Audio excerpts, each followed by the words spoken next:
जेटली निशाना, बाबू नंबर 1 को बचाना, यही है आज का मुद्दा। मैं हूं प्रवीण तिवारी। एक अफसर के दफ्तर पर छापेमारी के बाद आम आदमी पार्टी ने केंद्र सरकार के कद्दावर मंत्री अरुण जेटली के खिलाफ मोर्चा खोल दिया है। आज आम आदमी पार्टी के प्रवक्ताओं की फौज ने दोपहर को एक प्रेस कॉन्फ्रेंस की और Delhi and district cricket association के बहाने डीडीसीए के बहाने वित्त मंत्री अरुण जेटली पर हल्ला बोला। आम आदमी पार्टी के नेताओं ने मीडिया को कुछ दस्तावेज भी दिखाए और आरोप लगाया कि जेटली की अगुवाई में 15 सालों में करोड़ों के घोटाले हुए हैं। आम आदमी पार्टी के नेताओं ने दावा किया है कि केजरीवाल के सचिव के दफ्तर पर छापा इस घोटाले को दबाने के लिए डाला गया। उधर बीजेपी ने जेटली पर लगे तमाम आरोपों को खारिज किया। एक सरकारी बाबू पर पड़े छापे के बाद मचे इस सियासी घमासान पर हम करेंगे बड़ी बहस, लेकिन सबसे पहले देखते हैं ये रिपोर्ट। सबसे पहले अपने भ्रष्ट मंत्री को हटाइए।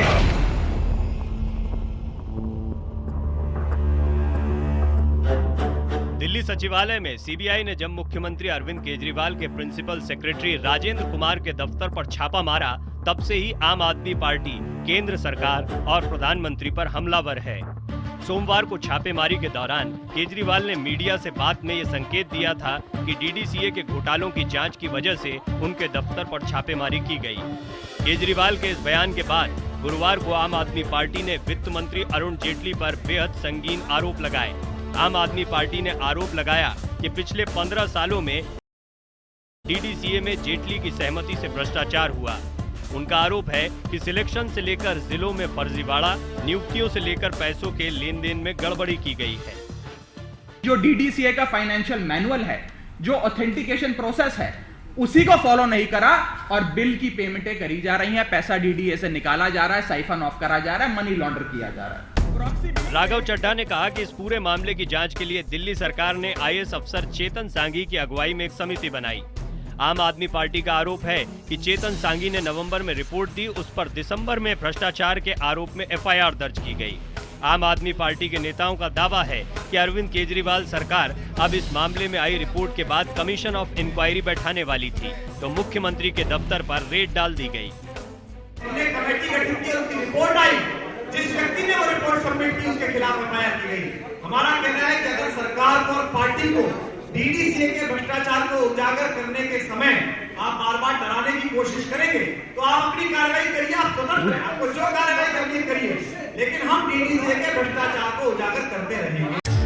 आम आदमी पार्टी ने आरोप लगाया है कि डीडीसीए ने जेटली की अध्यक्षता में 24 करोड़ रुपए खर्च की योजना बनाई थी, लेकिन 114 करोड़ रुपए खर्च हो गए। उनका सवाल है कि आखिर ये अतिरिक्त 90 करोड़ रुपए कहां खर्च हुए। राघव चड्ढा ने आरोप लगाया कि डीडीसीए में 1 करोड़ 55 लाख का पेमेंट 9 कंपनियों को किया गया, जिसमें 5 कंपनियों के पते, ईमेल पते, डायरेक्टर एक ही है। उनका आरोप है कि 1 करोड़ 15 लाख रुपए 16 फर्म को एक ही काम के लिए घुमा फिराकर भुगतान किया गया। आम आदमी पार्टी ने यह भी आरोप लगाया कि डीडीसीए में जेटली ने जिसको चाहा उसे सिलेक्टर बनवा दिया। डीडीसीए के उपाध्यक्ष चेतन चौहान ने कहा कि जो भी आरोप लगे हैं वो सभी बेबुनियाद हैं। जब तक जेटली थे तब तक गबन का मामला नहीं था। आम आदमी पार्टी के तमाम आरोपों को बीजेपी ने सिरे से खारिज कर दिया है।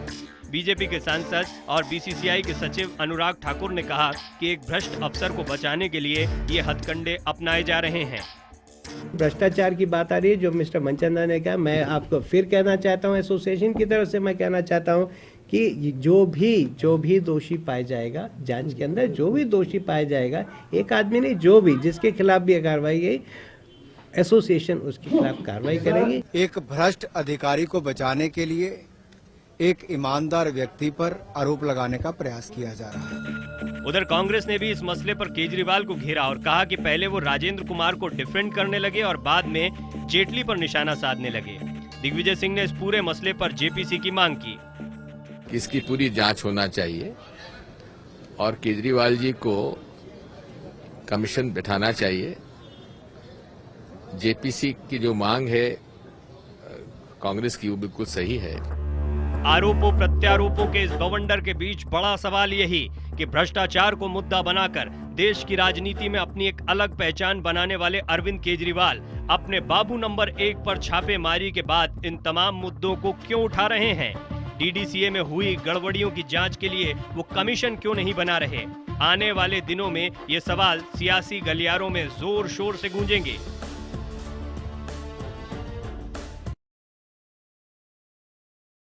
आम आदमी पार्टी ने अरुण जेटली के खिलाफ मोर्चा खोला और अरुण जेटली खुद कई सवालों के जवाब देने के लिए सामने आए। एक नया स्टेडियम 114 करोड़ में बन गया और कॉमनवेल्थ खेल में नेहरू स्टेडियम की केवल रिपेयर्स और रेनोवेशन पे 900 करोड़ खर्चा, 14,000 कैपेसिटी के ध्यानचंद स्टेडियम पे 600 करोड़ रुपए खर्चा, और यहां एक ब्रांड न्यू स्टेडियम 42,000 क्षमता का 114 करोड़ रुपए में बना, और बनवाया भी किसी निजी कॉन्ट्रैक्टर से नहीं, एक public sector undertaking engineering projects India limited से टेंडरिंग के माध्यम से। एक सांसद हैं जो बार बार लिखते रहते हैं हम लोग के खिलाफ। जब मैं प्रतिपक्ष का नेता था तो उन्होंने यूपीए सरकार को लिखा कि कुछ टेक्निकल वायलेशंस हैं प्रोसीजर्स की, कि कोई नोटिस ठीक नहीं था या कोई फाइल ठीक नहीं थी।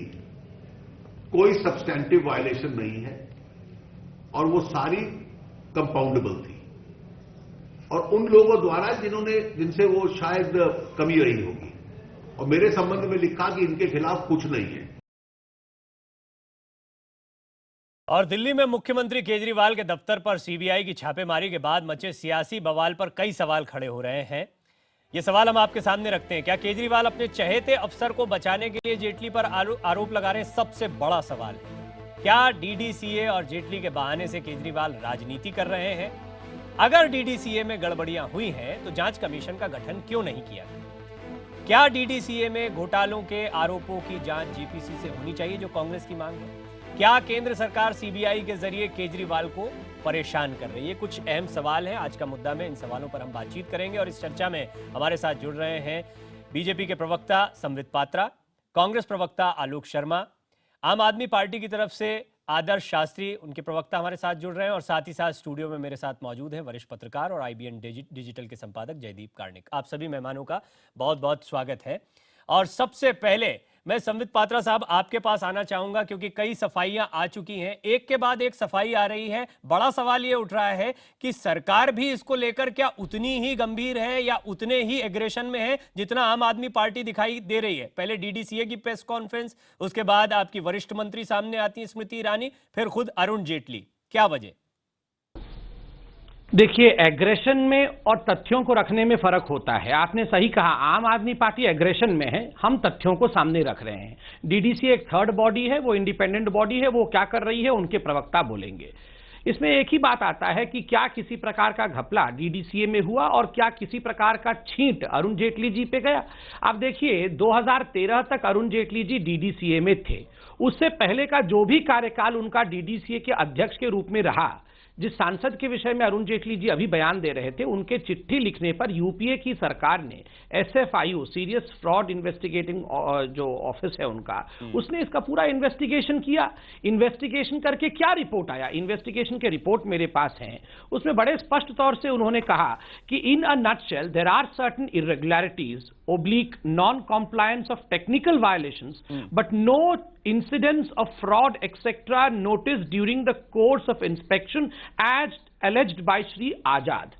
मतलब किसी प्रकार का कोई फ्रॉड नहीं देखा गया, कोई घोटाला नहीं देखा गया। हाँ, एक आध टेक्निकल वायलेशंस देखा गया जो कि कंपाउंडेबल है। ये तो हमने बताया, हमने स्मृति ईरानी जी को सुना भी है संबित जी, लेकिन इसके अलावा भी दो और रिपोर्टों की बात भी की जा रही है और जांचों की बात भी कही जा रही है। सिर्फ ये इस एक जांच तक सीमित नहीं है ना बात? नहीं, देखिए, 2013 के बाद जो भी हुआ, उस समय अरुण जेटली जी अध्यक्ष नहीं थे डीडीसीए के। और फैक्ट देखिए, आम आदमी पार्टी ने किसी प्रकार का कोई जांच नहीं किया है, वो तो SFIO से ही पढ़ रहे थे या फिर जो डीडीसीए का ही फैक्ट फाइंडिंग है उस पे पढ़ रहे थे। डीडीसीए के फैक्ट फाइंडिंग पे डीडीसीए ने खुद अपना मत स्पष्ट किया है। उन्होंने कहा है कि जो भी टेक्निकल वायलेशंस हैं उसमें जो जो लोग जिम्मेदार हैं उसको हम देखेंगे। मगर अरुण जेटली जी के विषय में, जो भारतीय जनता पार्टी में है और वित्त मंत्री हैं, उनके विषय में SFIO ने दो चीजें कही। एक तो नो फ्रॉड, दूसरा उन्होंने कहा, मैं वो भी पढ़ देता हूं, श्रुति जी ने जरूर कहा होगा, मगर हमारा भी कहना जरूरी है यहाँ पे। It is also observe during the period under inspection, Shri Arun Jaitley is president of DDCA and presiding over the meetings of executive committee like a non executive chairman without involvement in day to day affairs of the company. और किसी भी प्रकार से अरुण जेटली जी के ऊपर कोई allegation ठीक है, वो इसमें थे ही नहीं, वो इसकी अध्यक्षता भी नहीं कर रहे थे, ठीक बात है। और मुझे लगता है आदर्श शास्त्री जी, सवाल कम थे, जवाब ज्यादा आ गए। आज तो जवाबों की भरमार, ऐसा लगा कि बीजेपी के पास, सरकार के पास जवाब ज्यादा है, इसलिए एक के बाद एक बड़े बड़े चेहरे उतरते गए मैदान में। देखिए, ऐसा है कि जब मामला इतना संगीन है, इतना बड़ा ये भ्रष्टाचार पिछले 12-13 साल से, अरुण जेटली जी 1999 से 2014 तक, पहले लगभग 13-14 साल प्रेसिडेंट रहे डीडीसीए के, उसके बाद चीफ पेट्रन रहे 1 साल। ये बहुत संगीन मामला है। इसमें मैं 3-4 बातें अभी संबित जी ने बोली, मैं उसके बारे में थोड़ा सा जानकारी आपको दे दूं। पहली बात यह कि 3 एजेंसीज ने रिपोर्ट, अलग अलग इन्वेस्टिगेशन करी। एसएफआईओ ने करी, डीडीसीए की अपनी एक कमेटी ने रिपोर्ट करी, और 2 जज हाई कोर्ट के, जो डीडीसीए के इलेक्शन के लिए इलेक्शन कमिश्नर बनाए गए, उन्होंने भी अपनी रिपोर्ट दी। इसमें सबसे महत्वपूर्ण बात यह है कि ये जो 24 करोड़ का फिरोशा कोटला ग्राउंड बनना था, ये आज 141 करोड़ का हो गया, और इसमें भी अभी कंप्लीशन सर्टिफिकेट नहीं आया।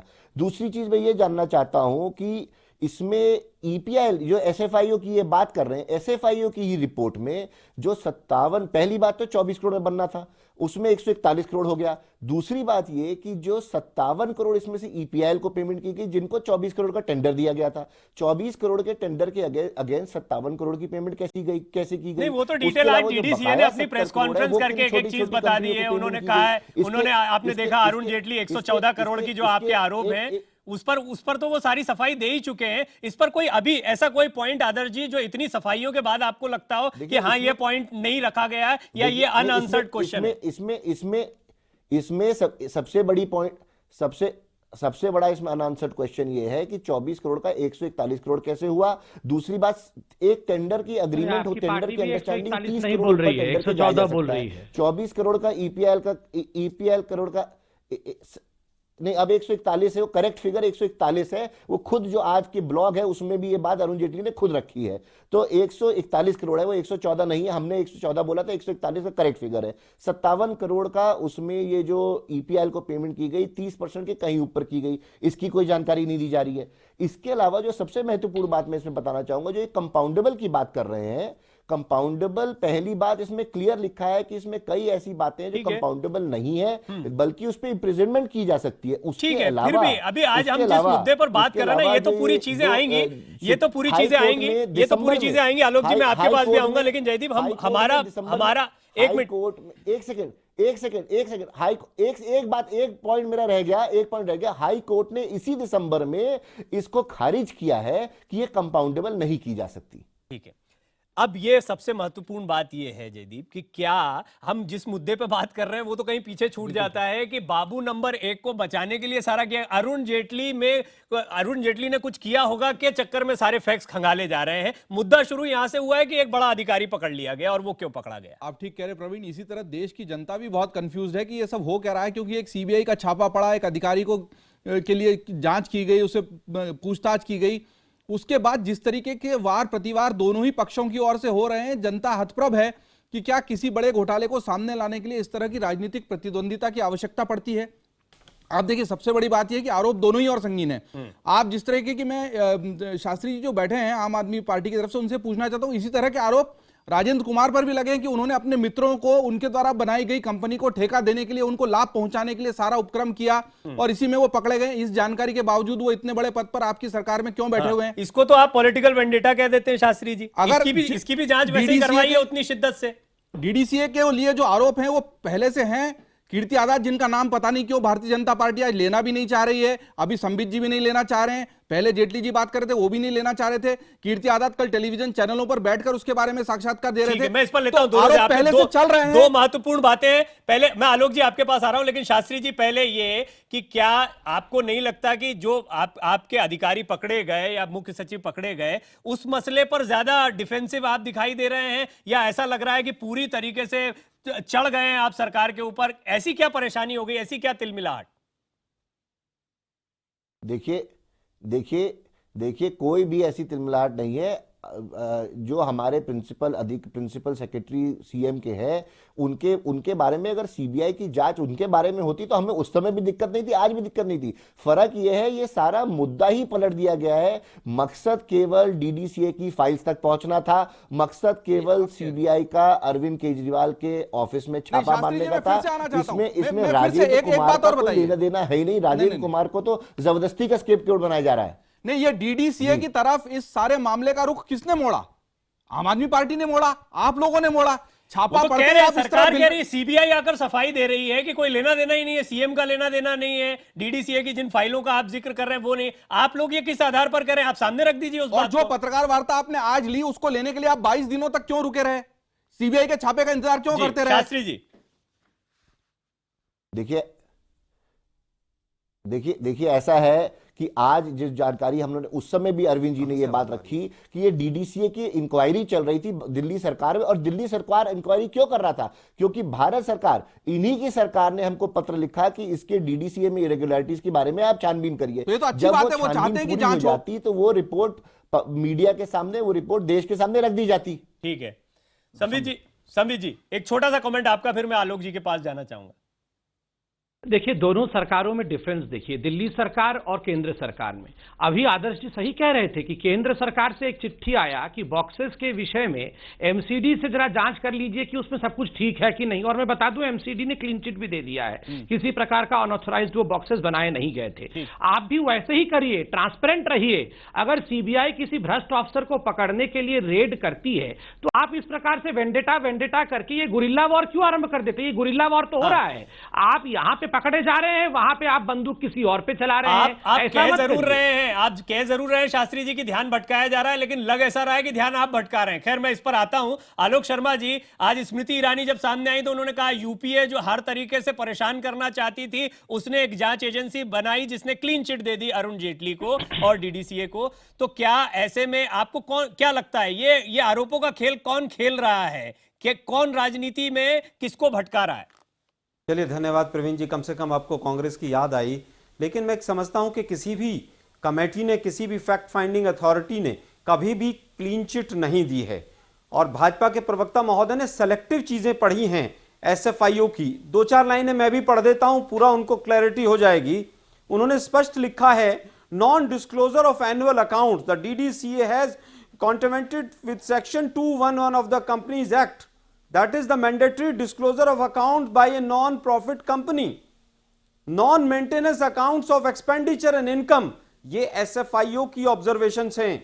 Report of internal fact finding committee, inverted commas में वर्डिंग्स यूज करती है, huge financial irregularity. Bharatiya Janata party को पता नहीं क्यों उसमें इरेगुलरिटी नजर नहीं आ रही है, अपने आप ये क्लीन चिट दे देते हैं। अभी मामला किसी ने जांच नहीं की, आज तक 2 जजेस की बेंच ने जो ज्वाइन की। अरुण जेटली जी की भूमिका पे आप क्या बता रहे हैं इसमें? आपके पूरी तरह से अगर वो अध्यक्ष थे तो पूरी तरह से आज लिखा है, उसी जांच रिपोर्ट में लिखा है कि वो किसी ऐसी चीज की अध्यक्षता नहीं कर रहे थे या वो इन चीजों की मॉनिटरिंग नहीं कर रहे।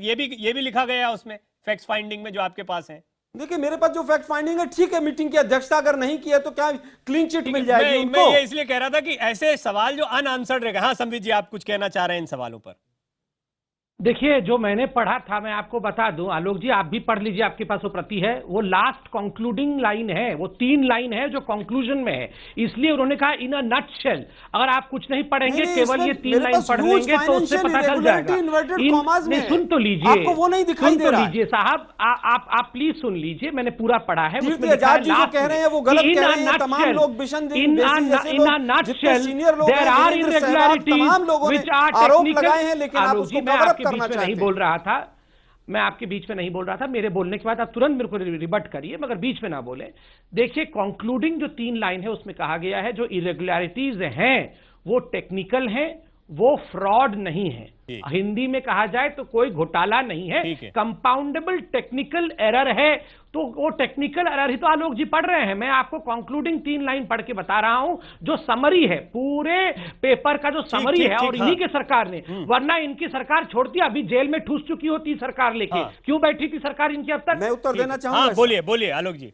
Even for the limited period, the committee found that there is evidence of huge financial irregularity. इसमें टेक्निकल इरेगुलरिटी कहां से आ गई? फाइनेंशियल इरेगुलरिटीज और इन्वर्टेड कॉमास में है। किसने लिखा और है? एक बार नहीं है, बहुत बार है। Report of internal fact finding committee of DDCA. आप एसएफआई की कमेटी ने कहा है। ठीक है आलोक जी, आप एसएफआई हो तो सोनिया जी ने बैठाया था, ये तो बताइए ना तकनीकी बात है। संबित जी और आलोक जी, आलोक जी जांच पड़ताल हो अच्छे से, जो सच है वो सामने आए, जिसने गलत किया उसे सजा मिले। एक मिनट आलोक जी, आलोक जी एक मिनट, आप वो तो जांच का मौका आपके पास भी था, यही बात तो कह रहे हैं संबित जी की जांच का मौका आपके पास भी था। मेरा सवाल ये है कि आप ये मान रहे हैं, जैसा आप कह रहे हैं आरोपों का राजा कौन, क्या आप ये कह रहे हैं आम आदमी पार्टी के आरोप सही है, कांग्रेस उनके आरोपों का समर्थन कर रही है? मैं समझता हूं कि आम आदमी पार्टी के आरोप नहीं है, जो मेरे पास कागज हैं, ये प्रेस कॉन्फ्रेंस आज हम जिस मुद्दे पर बात कर रहे हैं, कल क्या की जो आपको लग रहा है मैं कल की बता रहा हूं प्रवीण जी, आप सुनिए तो सही ना। नहीं, एक सवाल का जवाब सुन रहे हैं आप। आलोक जी, क्या कल ही आलोक जी पहले सवाल आजाद जी और अजय माकन जी ने इसको क्लैरिफाई कर दिया था। ठीक है, पार्टी केजरीवाल तो आज मैदान में आई है। हमने आज आप पैनल पर हैं, ऐसे तो 3 प्रेस कॉन्फ्रेंस हो चुकी है, संबित पात्रा जी को बुलाने की जरूरत ही नहीं थी। आप पैनल पर हैं, मैं आपसे एक चीज जानना चाह रहा हूं आलोक जी, कल जो क्लैरिफाई हुआ वो अपनी जगह ठीक है, क्या डीडीसीए का मसला जो निकाला गया है वो एक भ्रष्ट अधिकारी को बचाने के लिए निकाला गया है? क्या आप इस बात को मानते हैं, या आप आम आदमी पार्टी के आरोपों का समर्थन करते हैं कि डीडीसीए से अरुण जेटली को बचाने के लिए एक अधिकारी पर शिकंजा कसा गया? देखिए, मैं समझता हूं कि पार्टी केजरीवाल तो पूरी तरह से ही राजेंद्र कुमार नाम के अधिकारी के नाम पर पूरी तरह एक्सपोज हो चुकी है। जिस तरह इन्होंने उस दिन सीबीआई के छापों को घुमा फिरा कर ट्वीट करके देश की जनता को गुमराह किया, ये लोग तो कहीं ना कहीं उस अधिकारी को बचाना चाहते ही हैं। लेकिन भारतीय जनता पार्टी भी घोटाला है और ये अधिकारी को भी, और आलोक जी के पास मुझे लगता है ये बीच का रास्ता ही है। जयदीप के चलते चलते छोटा कमेंट। देखिए प्रवीण, जिस तरीके से कांग्रेस की स्थिति है वो निश्चित तौर पर दोनों पर, लेकिन कांग्रेस अपनी जिम्मेदारी से बच नहीं सकती कि जब केंद्र में और राज्य में, दिल्ली में, दोनों में आपकी सरकार थी, तब आप इस कागज पर, इस घोटाले पर क्यों बैठे रहे? मसला यह है कि अगर घोटाला डीडीसीए में हुआ है तो भी उसकी जांच होनी चाहिए। घोटाला राजेंद्र कुमार ने किया है तो आपको जेल में ठूस देना चाहिए था, अभी तक आप इंतजार नहीं करते। लेकिन ये बहस बहुत लंबी जाएगी, इस पर सियासत बहुत गरमाएगी, ये बहुत साफ है। आप सभी मेहमानों का बहुत बहुत शुक्रिया।